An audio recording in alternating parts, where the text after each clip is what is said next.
Conversé con José Luis Caballero. A partir de esta semana fue nombrado Comisionado Interamericano de Derechos Humanos. Aquí la conversación. Eres designado por la Organización de Estados Americanos después de que México te propuso como comisionado.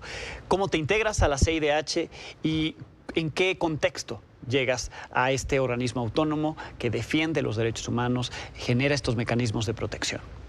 Mira, es un contexto pues muy afortunado, ¿no? Creo que el Estado mexicano pues decidió invitar la Cancillería al que era el comisionado de México, aunque no representamos a los países, a ser subsecretario de Asuntos Multilaterales y Derechos Humanos. Entonces se queda una posición que no le toca a México, pero siempre hay una deferencia, digamos, con el país del que el comisionado o comisionada salió, ¿no? Por renuncia. Y entonces, pues, tuve la fortuna de que me buscaran, es un privilegio, es un honor, y me postularon, me postuló el gobierno de México y el Consejo Permanente de la OEA, porque no hay Asamblea General, el Consejo Permanente, que es un poco como la Comisión Permanente, ¿no? En los recesos del Congreso de la Unión, la analogía. El Consejo Permanente pues esperó un mes a ver si había postulación de otro país, porque eso es reglamentario. Claro. No hubo, lo agradezco, la deferencia a México, y entonces ayer justamente se designó. Y creo que, fíjate, me parece muy importante esto del Estado mexicano, porque pienso que sí manda un mensaje, digamos, no por mi persona, sino por lo que yo he hecho en esa trayectoria. Por tu trayectoria, claro. Sí, o sea, a la academia especializada, me he dedicado a los derechos muchos años, he estado además en una universidad que pertenece a un sistema que tiene una gran trayectoria en derecho internacional, en derechos humanos, que es muy fuerte y muy solvente en los temas.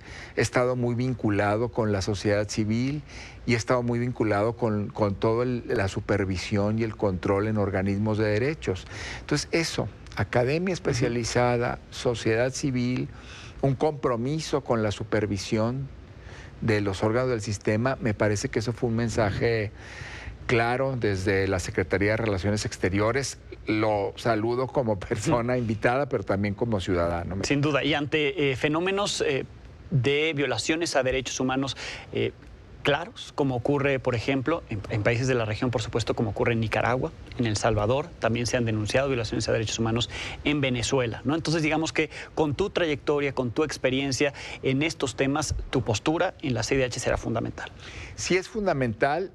Me parece esta percepción que tenemos, que vamos a tener las comisionadas y los comisionados en lo que viene. Hay 3 renovaciones que ya se eligieron 3 personas en la asamblea de junio y entran en enero. O sea, que es decir, vamos a hacer más de la mitad en enero, 4 de 7 que tengamos pues una reciente incorporación.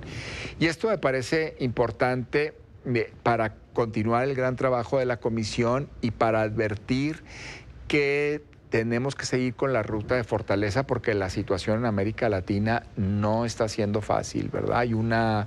Tú ya citaste ejemplos, pero me parece que hay digamos, una posición de diversos actores políticos en donde se presume, se piensa que los derechos humanos son transigibles, transitables, que pueden transarse, que la democracia se puede debilitar. Además, debilitamiento de la democracia, sí, ¿no? Es muy fuerte, ¿no? Que esto que puede ser estorboso para conseguir digamos, estas posiciones efectistas, ¿no? De mayor popularidad, de mayor control, a pesar de las personas.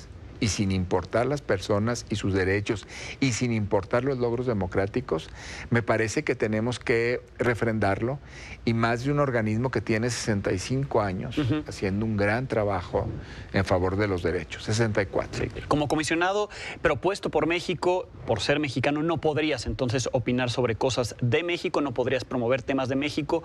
¿Cuáles sí serían las prioridades de José Luis Caballero como comisionado de la CIDH? ¿Qué temas impulsarías al llegar? Mira, yo quiero digamos, tres grandes líneas. La primera es el tema de la cooperación con los estados, en el sentido de algunos temas que son muy sensibles.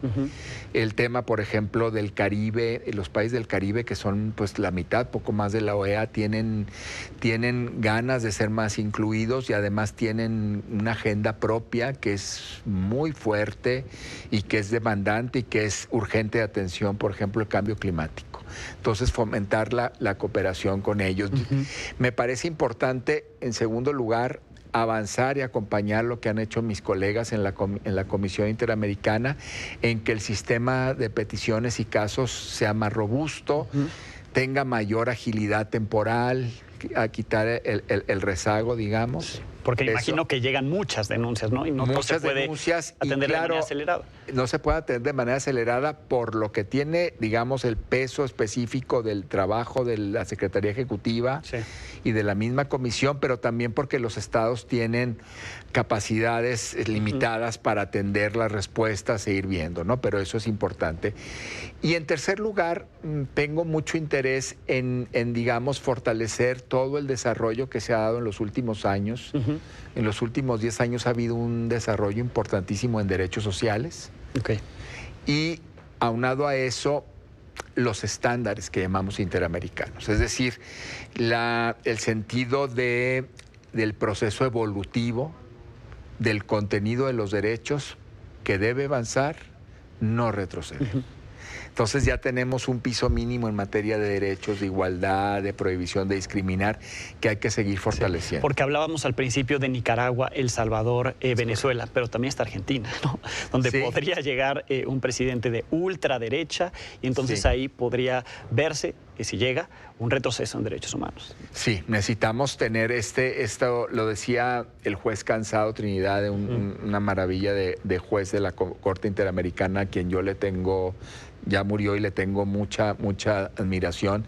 Decía, estamos ya en una conciencia jurídica universal. Entonces quiere decir este patrimonio, digamos, de derechos que se ha ido edificando en los sistemas de protección internacionales, en el sistema interamericano, hay contenidos que son mínimos, no reversibles. Bien, José Luis, pues muchísimo éxito. Muchas gracias. Pausa y